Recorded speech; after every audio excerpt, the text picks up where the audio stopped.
terkait dugaan korupsi proyek Jalan Nasional IR Sutami Simpang Sribawono senilai 143 miliar memasuki babak baru. Polda Lampung kini diminta mencekal kontraktor PT Usaha Remaja Mandiri yakni Hengki Widodo alias Engsit agar tidak kabur ke luar negeri. Sejauh ini Polda sudah mengantongi nama-nama tersangka. Sementara potensi kerugian negara dalam pengerjaan proyek jalan nasional tersebut cukup besar, mencapai puluhan miliar. Pengerjaan Jalan Nasional IR Sutami Simpang Sribawono yang dikerjakan PT Usaha Remaja Mandiri memang terkesan asal jadi. Karena jalan yang baru dibangun seumur jagung sudah rusak di beberapa titik. Kerusakan yang terjadi ada di wilayah Bandar Lampung, Lampung Selatan, hingga Lampung Timur. Hal ini pun menjadi perhatian anggota DPR RI asal daerah pemilihan Lampung II, Tamanuri. Anggota Komisi 5 mengatakan pembangunan infrastruktur jalan harus memiliki perencanaan dan pengawasan. Apabila ini tidak sinkron, maka itulah yang menimbulkan masalah ke depannya. Seperti jalan yang dibangun mudah rusak akibat tidak sesuai spesifikasi yang diatur dalam kontrak kerja. Maka Tamanuri menyarankan, jalan nasional yang saat ini sudah rusak akan dilaporkan oleh pemerintah daerah ke Kementerian PUPR. Ia sendiri menegaskan akan mengawal permasalahan Jalan Sutami ini hingga tuntas dan menjadi atensi bagi DPR RI. Politisi Partai Nasdem ini menegaskan akan mengekspos hasil investigasi media Kupas Tuntas saat rapat dengar pendapat dengan Kementerian PUPR supaya segera dilakukan tindakan.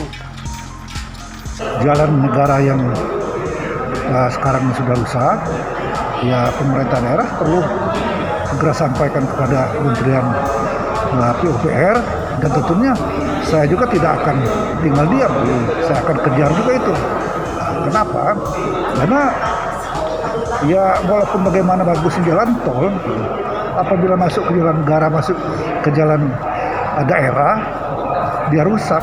Maka ini ya kurang baik juga. Itu akan dapat dengar pendapat dengan dirjen maupun dengan menteri, akan kami ekspos itu sama beliau-beliau itu supaya segera dapat tanggapan pada waktu itu.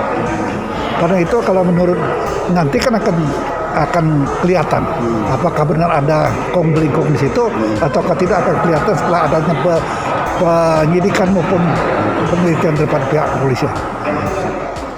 Dimintai tanggapannya, pengamat hukum Universitas Lampung Yusdianto mengatakan dalam penyelidikan kasus dugaan korupsi Jalan Sutami, Polda Lampung harus melakukan langkah antisipasi. Apalagi saat ini status pemeriksaan kasus tersebut sudah naik ke tahap penyidikan dan sudah mengantongi nama-nama tersangkanya.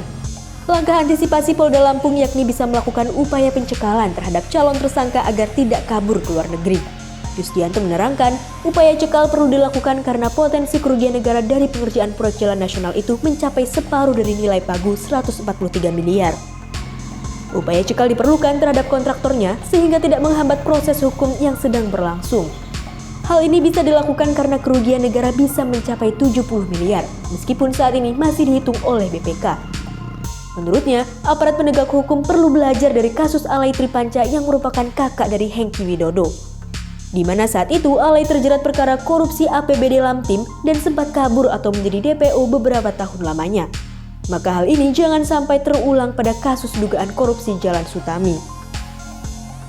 Terpisah, kuasa hukum PT Usaha Remaja Mandiri, Tumpal Huta Barat meyakini owner PT URM Hengki Widodo alias Engsit tidak akan ditetapkan sebagai tersangka oleh Polda Lampung.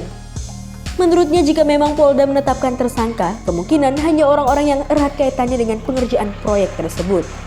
Salah satunya bagian pengawasan dan pegawai yang mengerjakan proyek tersebut. Menurutnya jika ada kesalahan dalam pengerjaan proyek, Engsit tidak tahu menahu masalah tersebut. Ia bahkan mengklaim pengerjaan PT URM tidak ada masalah dan menyebut temuan pengerjaan proyek dengan kualitas buruk di Jalan Sutami bukan pekerjaan PT URM. Untuk diketahui, penyidik Subdit 3 Tipikor di Treskrimsus Polda Lampung telah meningkatkan status pemeriksaan perkara dugaan korupsi proyek Jalan IR Sutami ke tahap penyidikan. Dengan ditingkatkan status kasus itu, nama-nama tersangka sudah ada. Bahkan jumlah tersangkanya tidak hanya satu, tetapi bisa lebih dari 3 orang. Lantas, siapa saja yang nantinya akan ditetapkan sebagai tersangka dan menjalani hukuman atas kasus korupsi Jalan Nasional Sutami sepanjang 6 km tersebut? Apakah Hengki Widodo alias Engsit akan terbukti bersalah telah mengkorupsi proyek negara hingga ratusan miliar rupiah? Kita tunggu kelanjutannya. Tim Liputan Kupas TV.